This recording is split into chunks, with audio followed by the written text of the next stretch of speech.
A big business in Albany is a serious understatement. After all, the Capitol's lobbyist to lawmaker ratio is 24-1. That's the highest in the nation. But even guns for hire have off years, relatively speaking.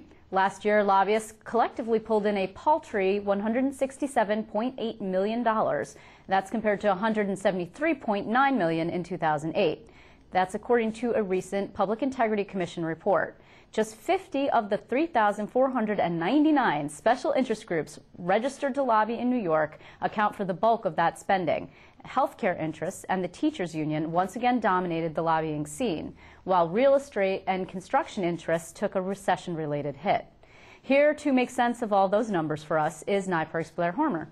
Hi, how are you, Blair? Thanks for having me, and yes, it was a lot of numbers. I was very impressed, though. You got them all out. Yeah, but it's written on the teleprompter. Perfect, perfect.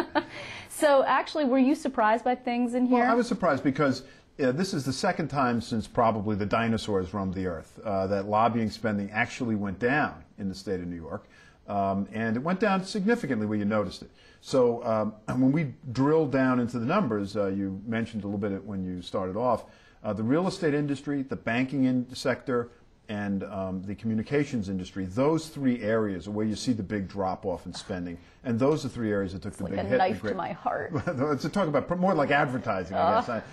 But in terms of impacting on advocacy, it appears that those industries decided to cut back because they took such a big hit last year in the economy. But it didn't really hurt them. For A, it's not surprising because you just look at the national economy and you see. But it's interesting. We looked at national numbers, and the numbers didn't go down. In fact, it was flat outside of the health industry. The health industry was way up, not surprisingly, because healthcare was a big issue in Washington. Right. So it was, you know, in some ways it was a surprise because it's the second time. It's sort of the exception that proves the rule. Nevertheless, there's an explanation for it, and it probably has to do with the economy.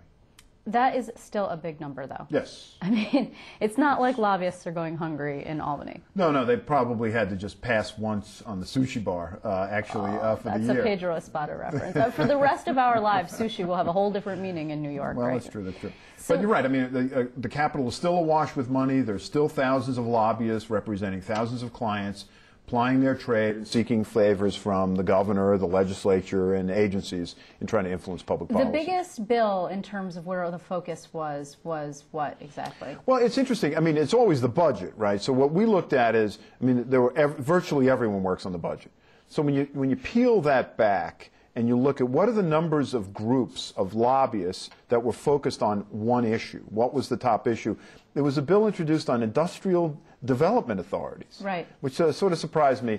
That one, it was 67 lobbyists registered saying that they worked on that particular bill. Yeah, but that's IDA reform, right? That's what we're talking about. And that was a big issue with the unions, if I'm not mistaken. Exactly right. The downstate unions and upstate. I remember this was an issue in the Buffalo area, too, that there was some unionization issues about requiring contracts that were let with IDAs, requiring there to be union representation on there. It was a huge issue, so I'm not totally surprised about that. Well, when you think about it, though, when you see the ads and stuff, and you see the fight over wine sold in supermarkets and the soda tax, those really are part of the budget battle. And so, in a sense, I didn't really know what I was going to see in the non-budget issues. But you're right, it was certainly a big one with major players involved. Right. So now there are some kind of fun nuggets, I'm sorry, fun for political, junkies like myself, that stuff in there. Could you highlight a few of those? Well, one of the things that we did this time that we've never been able to do in the past is we were able to obtain from the Commission on Public Integrity their database in electronic format.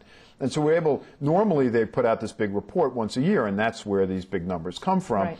We were able to get it in electronic format and sort of fiddle around with it and see what we came up with. And so, for example, we did an analysis of the clients, those are people that hire lobbyists, which were the 10 that grew the most in terms of spending on lobbying.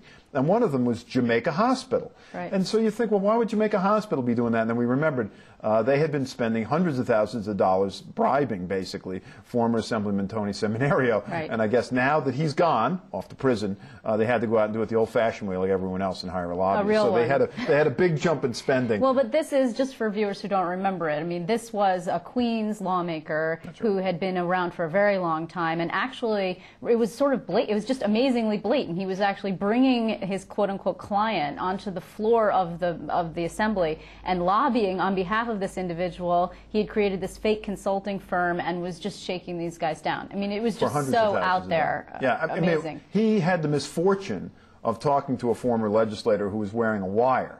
Probably other than that, he might still be doing it for all we know because no one really pays close attention. But he was making hundreds of thousands of dollars, and he bragged to some former legislator who was wearing a wire, and that's how he got caught. And that's how we have all these juicy details of what he was doing. And that was Brian McLaughlin, That's right. Former Assemblyman Brian McLaughlin was hoping for a smaller prison sentence for his political corruption indictment and conviction. Well, it might have been he only got 10 years, so who knows what he would have gotten if he had not worn the wire. So what else is in there? Well, there was other fun things. Again, fun, I agree with you in terms of, kind of a insider baseball thing. We looked at firms that lobby that are newly registered and pulled in the most business. And we looked at the top three. One of them is a former state senator, former top official to the Patterson administration, a guy named Carl Andrews, right. Who was the number two, who brought in over $500,000. A newly registered firm magically brought in over $500,000 in lobbying. And the number three was a group called Empire Government Strategies, which we were particularly interested in. When we sort of drilled down on that group, turns out to be the lobbying arm of Senate Minority Leader Dean Skelos' law firm. Now, he's of counsel at that firm, Senator Skelos is.